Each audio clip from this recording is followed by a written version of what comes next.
Hi, Lake Highland Laxers. This is Jen Vandermeulen. Today we'll be reviewing proper spacing in both the settled and transition offense formations. The clips we will see are reflective specifically of Syracuse University's style/systems. However, it is important to note that the four core principles that we will be discussing are relevant across all teams/situations. So, what are the core four principles? First, maintain lanes. Second, getting through. Third, opposite ball cut, or as you'll hear me call it, OBC. And fourth is transition and how proper spacing in this form sets up a successful settled offense. So, as we look at our first example of maintaining lanes, you'll see that this setup is clearly a specific play. However, one thing that we're going to talk about is the threat status of the off-ball attackers. You'll see that they are keeping their defenders occupied by maintaining this threat status. They could cut at any time. They are a threat for the ball. This, in addition to their spacing, see how they are not so far out of the 8 that it becomes unrealistic for them to receive the ball, but also not too far into the 8 where they are affecting the ball carrier's lane. So this allows the attackers to maintain their lane of a cut, the ball carrier to maintain their lane for the drive, and it leaves the defenders scrambling of what to decide and who they should slide to. In this case, the defender stayed with the off-ball attacker, leaving the lane wide open for the drive. This next clip is reinforcing what we just discussed. The ball carrier is maintaining her lane, as well as the off-ball attackers who are again in that threat level status of not too far out of the 8, not too far inside the 8, and they're making those defenders choose between covering them and covering the ball. When the defender does finally decide to slide because of Katie, number 18's threat status, it's too late and she is successful in scoring. In this example of maintaining the lane, watch how that first girl clears away from the ball to give that ball carrier the lane. In addition, as the ball starts to drive, you see that the upper girls on the top of the 12/8 aren't what we called creep in. They're not pushing themselves down to get closer and closer to the ball, as sometimes we tend to do. They are staying high, they're giving the ball carrier that lane, and they're keeping their defenders occupied, which is why they don't slide. They're not sure what to do, which is exactly where you want to have your defenders in any offense.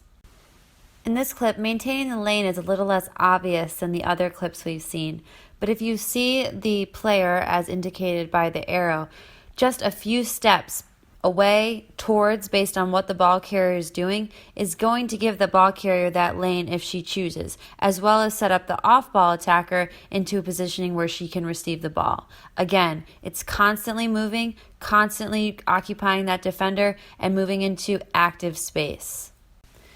This is the end of the play that we just saw, and again, you're going to see that number 43 indicated by the arrow move slightly away. Again, not as obvious as a full clear through, but just those couple steps keep that defender honest and staying on her, and then having to decide at the last minute to slide when it's too late and the result is a goal. So again, it does not need to be obvious, but you'll see 43 moving away, maintaining that space, putting herself in a position to receive the dump if necessary as well, keeping that defender occupied for a last-minute slide, which was too late.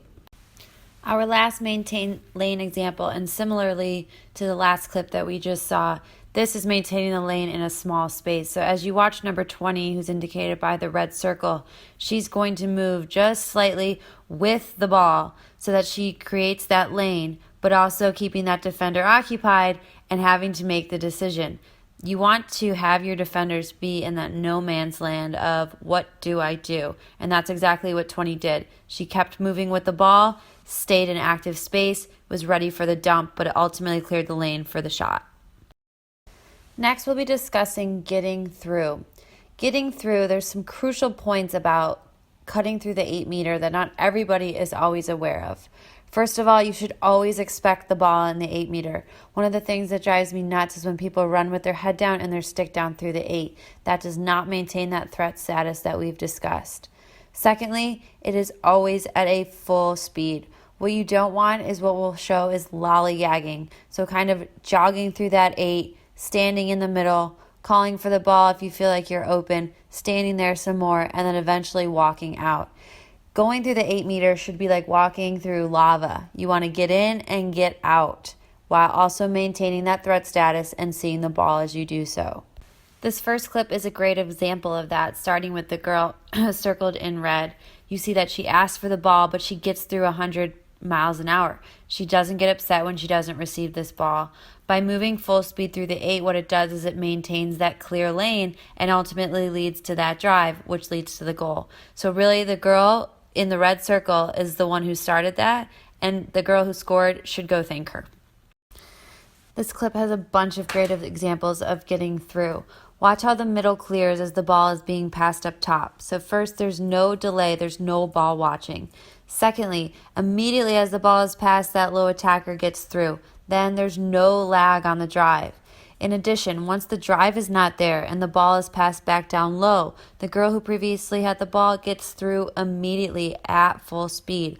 All of this movement, all of this cutting is keeping those defenders honest, and it's keeping the middle clear, and it's keeping open the opportunity for the drive. In addition, this clip transitions nicely into our next concept called opposite ball cut.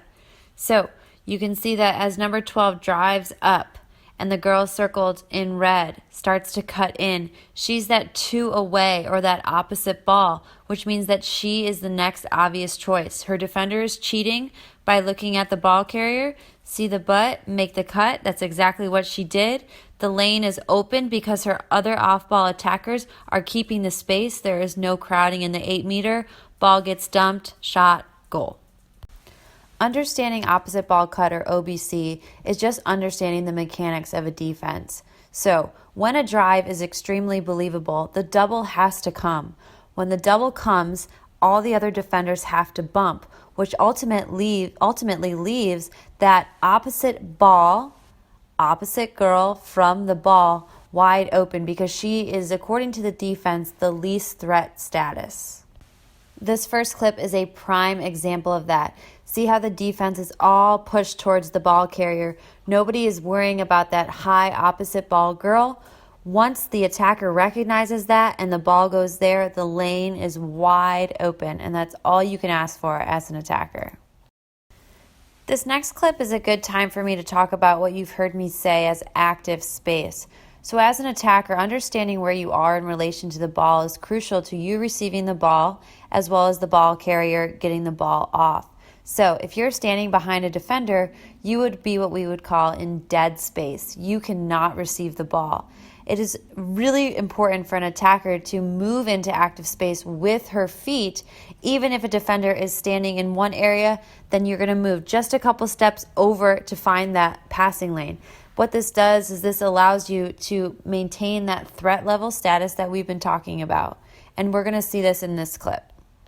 So in contrast with the last clip that we saw, again, the opposite ball cut is wide open, but you'll see how as the girl asks for it, she is behind that defender, which is why the passer is pointing to her saying, I can't get you the ball. I know you're there, but you are in dead space. So now it's not as obvious, the lane isn't there, and the ball ultimately can't get there, which means that easy goal that we saw in that first clip is not going to happen here. This clip is just a clean, easy example of opposite ball cut. Kayla Trainer goes, the defender slide, she sees that opposite girl move into that active space, she dumps the ball, goal. This last clip is actually similar to that very first clip that we saw of sort of the 2-away backdoor. This is just another great example of an attacker recognizing that she is sort of that next bump pass. So I'm sure her defender was cheating on Kayla, thinking about whether she needed to go or not. Alyssa recognized that, slid in, dump, goal. So just to do a quick check before we move into the fourth concept of transition, I think it's effective for us to look at a poor spacing example and sort of review what we've talked about so far. So spacing isn't necessarily being spread out, and that's kind of a common misconception by most players. So great spacing is maintaining that active space that we're talking about and having a purposeful placement on the field.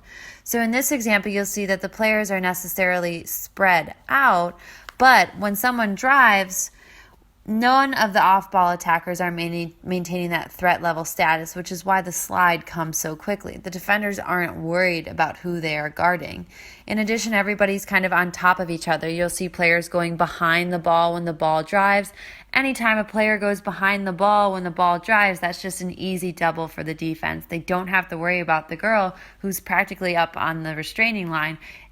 So sort of understanding where you are and why you are in a certain place is really, really important in understanding great offensive spacing. So our last concept is transition and understanding how that effectively sets up a settled offense or ultimately leads to a fast break goal. So in this first clip, you'll see that the ball is moved up the field quickly by Syracuse because of where their players are. Anytime anyone is ahead of the ball, you'll see that they are angled upward. What you'll never see from Syracuse is someone flatlined to the ball or essentially sort of running next to the ball, even if they're spaced far apart. What that does is a side pass like that does not gain any advantage. You don't gain any real estate. So sort of you'll see their attackers getting up ahead of the ball, which is crucial. Exactly here shown with the girl in red. She receives the ball, it's the next pass, and then we're moving into space, goes to the middle lane, and essentially a goal. Same thing on this clip. Watch how that sideline attacker is working to stay ahead of the ball. So even if she might not receive it in this clip, which is what we're going to see, she is in the right space to receive the ball if the ball carrier needed it. And again, if the ball carrier was able to dump, it would go outside, back inside, and most likely goal. And finally, this last clip from the transition into a more settled offense again shows the importance of maintaining that threat level status.